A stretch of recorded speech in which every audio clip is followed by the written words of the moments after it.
ايدك معانا، والنهارده بنتكلم عن تدخل الاهل. طوفان لو ما قدرتش اتعامل معاه بشكل صحيح للاسف هيدمر حياتي، سواء بالانفصال او بمشاكل مش هلاقي لها اول من اخر طول قعدتي في البيت. خلينا نعرف ازاي نتعامل معاها بشكل صحيح من ضيفنا اللي مشرفنا على الهواء دكتور احمد علام، استشاري العلاقات الاسريه والاجتماعيه. واقول مساء الخير يا دكتور. مساء الفل يا استاذه ايمان، اهلا بحضرتك واهلا بكل الساده متابعي برنامج حضرتك الجميل. ربنا يخلي حضرتك. طبعا من اول ما قلنا موضوع حلقتنا النهارده وكميه الاتصالات والشكاوى، ما اعرفش ليه الرجاله بتشتكي اكتر من الستات، مع ان الستات دايما تقول لك حماتي حماتي واللي عاملاه فيا وبيسمع كلامها وانا قاعده كاني هي اللي عايشه معايا في البيت، واحيانا بتيجي برضه، لكن يعني ما شاء الله من كلا الطرفين كل بيشتكي. راي حضرتك ايه يا دكتور؟ رايي ان اللي بيحصل ده فعلا صحيح، حكايه الشكوى من الطرفين. اقول لحضرتك ليه؟ لان بالاحصائيات والارقام عندنا من ضمن الاسباب التي تؤدي الى الطلاق او الانفصال هو تدخل الاهل في الحياه الزوجيه. بنسبه كام يا استاذه ايمان؟ بنسبه 13% من حالات الانفصال بتدخل الاهل. طب لما نيجي نفنطهم هنلاقي 7% من اهل الزوجه و6% من اهل الزوج، اذا تقريبا هم متوازنين. يعني في توازن. فعشان كده حضرتك عندك برضو رجاله بيشتكوا على اعتبار ان ده فعلا من ضمن الامور اللي عامله يعني مشاكل كتير في بيوت كتيره جدا، حته ان الاهل طول الوقت يتدخلوا في الحياه الاسريه والحياه الزوجيه. يعني طب بس هقول حاجه مثلا يا دكتور، يعني مثلا لو جوزت بنتي او ابني برضه لازم حاجه اللي هي بتقول ايه، ابقى مطمنه عليه في بيته سعيد كالت غطى، هي بيعاملها حلو ولا لا. يعني ازاي امنع نفسي انا كأم او كأب برضه ان انا ما اتدخلش او اعرف امور ابني ده اللي انا تعبت فيه وصرفت عليه لغايه ما اتجوز وهي كمان.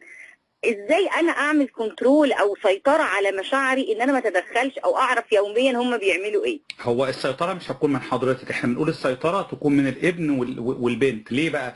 حضرتك النهارده لو عرفت ان بنت حضرتك زوجها مثلا شتمها او زعلها، ولا في حاجات بتحصل وبعد كده بعد ساعات بتبقى الدنيا جميله جدا بينهم، بس مثلا قال لها لفظ معين، يعني قال لها كلمه مش عاجباها، خلاها عيطت شويه ولا بكت. حضرتك لما تعرفي حاجه زي دي كأم بيبقى مشاعرك حدث ولا حرج، حدث ولا حرج بقى. طبعا ناحيه بنتك، وعايزه ان انت تحميها وازاي يعمل فيكي كده والكلام ده كله، في حين طبعا انا مش بقول الكلام ده ان هو دايما، ولكن في حين قد تكون هي اللي مخطئه مثلا في حق. وانا حصلت عندي في مشاكل كتيره جات لي ان احنا نقعد نسمع كلام وبعدين لما نيجي نسمع الطرف الاخر نجد لا ده يا بنتي ده انت اللي غلطانه، او يا ابني ده انت اللي غلطان، انت ازاي كنت بس ما كانش يقول لها الكلمه دي برضه. قال لها الكلمه دي بس بناء على حاجات كتيره، تصرفات كتيره جدا. يقول لك في الاخر ما انا بقى ما هعمل ايه، ما انا بني ادم برضه ان انا اقول كلمه. هي لما بتحكي لوالدتها ما بتحكيش كل الكلام ده، بتحكي حته معينه اللي هي السبب اللي عمل فيها كده او الكلمه اللي قالت لها كده. فبالتالي انت حضرتك كأم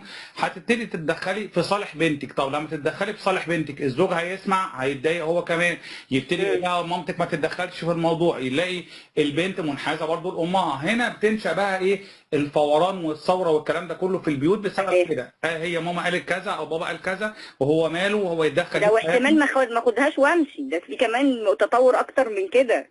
يعني مش بس هنحل في كلمتين يا استاذه ايمان بيتقالوا كتير جدا من الاهل، وصدقيني اغلب الاهل ما بيعرفوش يحققوهم بعد كده. يقول ايه؟ انت بس تطلقي منه ولا سيبيه وانا اجوزك سيده او اجوزك.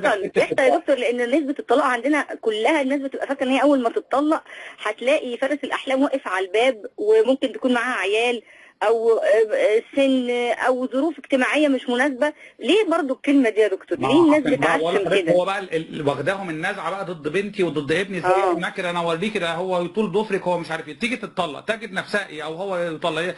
اول حاجه بعد ما كانت هي بنت لسه اتجوزت ستها بعد اول حاجه بعد الطلاق هتجد ان عندها مشاكل مع زوجها، اولا لازم تحلها، وهو عنده مشاكل مع زوجته، في مشاكل اولاد. هاجي اتجوز هلاقي عندي فلوس بدفعها هنا وفلوس ثانيه هدفعها في الجواز جديد. او هي هتيجي تتجوز هيقول لها طب ما انت معاكي اولادك، يبقى انا كمان مضطر ان انا اخد حد برضه مش نفس المواصفات اللي انا عايزاها قوي. كنت الاول بتشرط بقى، ده سيد سيدو ده كان في الاول كنت بتشرط علشان اشوف مين اللي هيجي لي احسن واحد. دلوقتي انا كان بقول في زمان حدود، وكبر. في حدود الامكانيات المتاحه ان هو يقبل ان انا عشان معايا اولاد، وهو كمان الراجل لما يجي نفس يتجوز الوضع. انا كمان منفصل وعندي اولاد بصرف عليهم وعندي طليقه سابقه وفي مشاكل بيني وبينها، فيبتدي برضه يشوف واحده في حدود بعد ما كان بيخش كل بيت شويه يقول لك لا دي مش عجباني، لا ده اصل دي مش حلوه، دي اصلا ضحكت دي ما ضحكتش. دلوقتي لا، ده هو مضطر يبقى اذا ست ستها وست سيدو اللي احنا بنقولهم ما بنقدرش نحققهم في اغلب المواقف. فبالتالي يا جماعه ما نسمعش كلام الاهل في الحاجات دي. بالتالي بنقول للزوجين اقفل على بيتك واقفلي على بيتك وخلي سرك معاكي. لو عايزه تحكي لحد يبقى مثلا صديقه، عشان ساعات بيحبوا يفضفضوا، يعني صديقه مقربه قوي وتكون يعني مش هتاخد موقف مش عارفاه ان هي ضد الزوج وانت كمان نفس الكلام، او نقول للمتخصصين والمتخصص ده هيبقى لا هو معاك ولا هو معايا. انا ساعات بيجي لي الشخص نفسه بقول له انت اللي غلطان، مش لازم عشان هو اللي جالي زي ما ربنا قال لنا يا دكتور وحكى من اهله وحكى من اهله ان اراد اصلاح، يعني لازم انا اجيب الشخص نفسه بيبقى عايز يصلح او يدي نصيحه خير.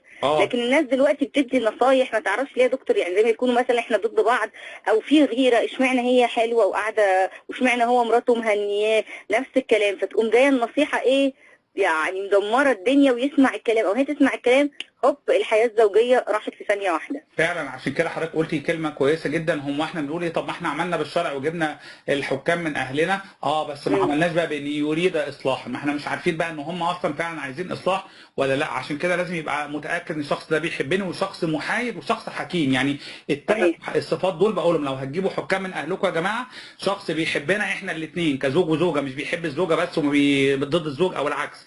شخص يكون محايد، يعني رايه دايما بيبقى فيه محايد وعنده حكمه. والحكمه دي يعني وان اوتي الحكمه فقد اوتي خيرا كثير. يعني مش اي حد بيبقى نقول عليه حكيم، مش مجرد ان هو راجل كبير في العيله وخلاص، او ان هو الاب او اللي هو مش عارف خال.